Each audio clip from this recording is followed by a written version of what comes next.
우상호 더불어민주당 비상대책위원장은 경찰이 16일 백현동 아파트 개발 사업 의혹과 관련해 성남시청을 압수수색한 것을 두고 맹비난했습니다. 이렇게 말입니다. 이재명 의원을 겨냥한 윤석열 정권의 기획된 정치보복 수사다.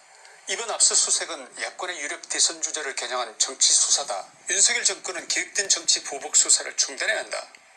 민주당 박주민 의원도 라디오에 출연해서 이재명 의원 관련 수사를 하면서 120군데가 넘는 곳을 한꺼번에 압수수색했다면서 이렇게 대대적인 압수수색을 하는 경우는 드물다. 이건 먼지털이식으로 터는 거다. 이런 얘기를 했습니다. 박홍근 원내대표도 전 정권에 대한 먼지털기식 수사와 야당 인사를 겨냥한 표적수사 등 검경을 동원한 기획사정이 전방위적으로 이루어지고 있다. 무리한 수사와 치졸한 탄압이 윤석열식 정치보복의 실체라고 말하는 등 민주당 전체가 발칵 뒤집힌 모양새입니다. 어떻게 생각하십니까? 민주당 의원들의 이 같은 반응이 좀 어이없지 않으시냐는 말씀을 드리는 것입니다. 자기들이 박근혜 정부 인사들에게 한 짓은 하나도 기억을 못하는 모양입니다. 이재명 의원이 2017년도 당시에 뭐라고 했는지 그때 했던 얘기를 좀 들어볼까요? 적폐와 불의를 청산하는 게 정치보복이라면 그런 정치보복은 맨날 해도 됩니다. 이게 이재명의 입에서 나온 워딩 그대로입니다. 이랬던 자들이 이제 와서는 정치보복이고 야당 탄압이라니 이게 무슨 말입니까? 잘못했으면 털어서라도 밝혀내야죠. 안 그렇습니까? 120군데가 아니라 1200군데라도 탈탈 털어서 국민에게 이 인간들이 이러이러한 도둑질을 했노라고 알려야 할 것 아닙니까? 훔친 게 없었고 죄진 게 없었다면 10군데를 털든 100군데를 털든 뭐가 그리 겁이 나겠습니까? 안 그렇습니까? 도둑이 제발 저린다더니 진짜 적폐와 불의를 저지른 이재명과 문재인이 캥기는 거라도 있어서 저러는 것 아닐까요?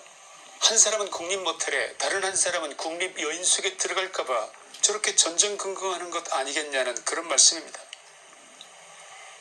방송에 앞서서 여러분이 눌러주시는 좋아요와 구독은 방송을 만드는 데 큰 힘이 된다는 말씀을 드립니다. 좋은 방송으로 보답하겠습니다. 한동훈 법무장관이 요즘 열일하는 것 같습니다.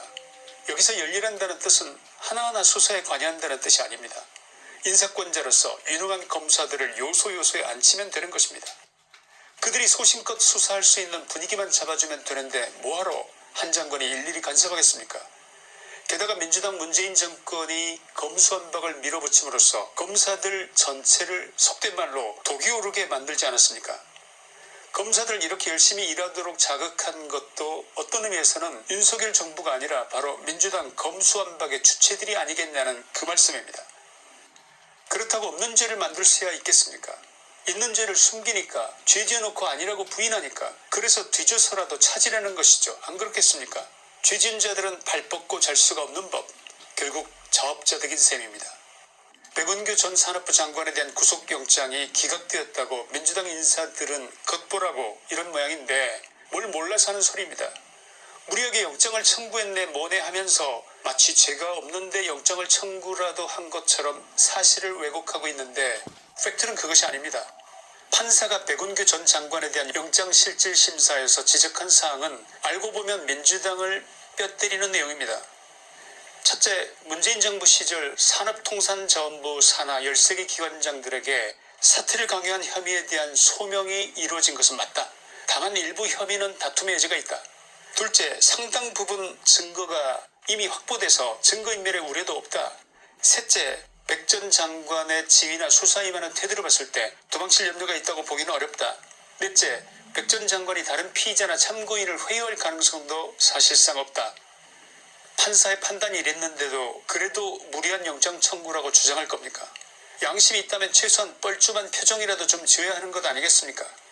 누가 보더라도 법원의 이번 기각은 내용적인 면에서 백 전 장관의 혐의를 유죄로 봤다는 것에 방점이 있는 것입니다. 백 전 장관의 범죄 혐의는 크게 두 가지입니다. 첫째, 문재인 정부 초기 2017년부터 2018년 산업부 산하 13개 기관장에게 사직서를 내도록 강요한 혐의. 둘째, 13개 기관장의 자리에 특정 인사를 앉히도록 부당 개입한 혐의. 이 두 가지인데 문제는 검찰이 향하는 최종 목적지가 백운규 전 장관이 아니라는 것에 주목할 필요가 있습니다. 검찰이 주범을 놔두고 종범만 잡고 끝내려고 한다면 한동훈 장관이 가만히 있겠습니까? 윤석열 대통령이 가만히 있겠습니까? 국민이 가만히 있겠습니까? 안 그렇습니까? 백운규의 윗선을 잡으려는 것이 최종 목표라는 그 말씀입니다. 그 윗선 누굴까요? 최종적인 윗선은 아니지만 중간 윗선쯤 되는 한 사람이 있는데 그가 바로 박상혁 더불어민주당 의원입니다. 일단 그가 걸려들면 끝입니다. 이것은 저의 주장만이 아니고 민주당 내부에서 상황을 그렇게 파악하고 있는 바로 그 사람입니다. 그는 최종 윗선으로 올라가기 위한 중간 디딤돌이라는 것인데 민주당도 이 점에 대해서는 우려하고 있는 것입니다. 박상혁 의원을 조사한다는 것이 알려지자 민주당은 백운규 전 장관의 구속영장 청구 때보다 더 격앙된 분위기입니다. 이재명과 같은 대선 주자급도 아닌 일개 의원 한 사람을 조사한다는데 왜 그들이 이 난리일까요? 다음 내용을 들어보시면 박상혁을 조사한다는 것이 어떤 의미인지 그 실마리가 잡히실 것입니다. 첫째, 박상혁은 2017년 당시 청와대 인사수석실 소속 행정관이었다는 점. 둘째, 그가 백운규 전 장관과 더불어 산업부 13개 산하기관장들에게 사직서를 강요한 과정에 직접 개입한 담당자였던 점. 셋째, 무엇보다 박상혁의 직책이 청와대 행정관이었기 때문에 그의 윗선을 문재인으로 보는 것은 당연한 상식이고 결국 그 수사의 불똥은 그쪽 방향으로 튈 수밖에 없다는 점. 검찰은 지난 7일 박상혁 의원에게 참고인 조사에 나오라고 통보를 한 것이 언론을 통해 알려졌습니다만 이미 상당한 증거들을 확보했을 가능성이 높은 검찰이 박상혁 의원을 피의자로 지목하고 그를 기소하는 것은 시간 문제가 아닐까 생각됩니다. 백운규 전 장관에 대한 수사는 박상혁 의원을 물고 들어가고 박상혁에 대한 수사는 결국 청와대의 몸통 문재인을 물게 될 것이다. 이런 수순을 밟게 돼 있는 것입니다. 우상호 비상대책위원장의 말입니다. 검찰의 수사가 윗선으로 번질 것이라는 것을 예고하고 있다. 그 윗선이 어디까지겠나? 인사와 관련된 문제라 문재인 전 대통령에게까지 안 간다는 보장이 있겠나? 맞습니다. 우상호가 제대로 짚은 것입니다. 한마디로 빼박입니다.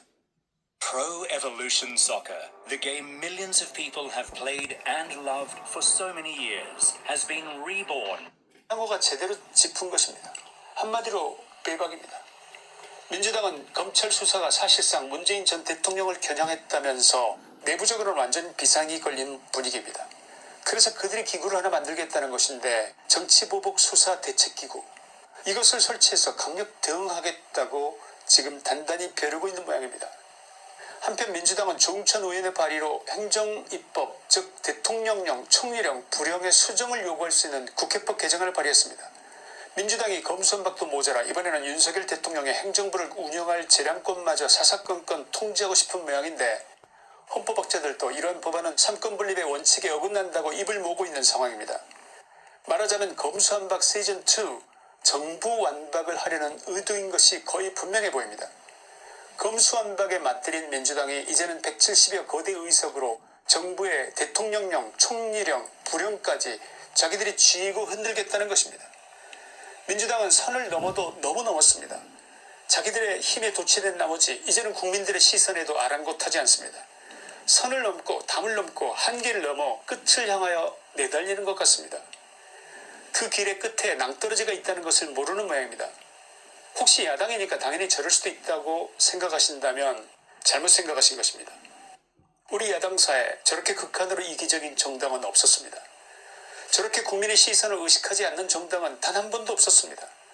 저렇게 부동산을 가진 국민들을 적대시하면서 세금 폭탄을 퍼부어댄 정당도 없었습니다. 저렇게 대기업에 대한 규제 일변도의 법을 제정한 정당도 없었습니다. 저렇게까지 친북 종북 색깔을 가진 정당도 없었습니다.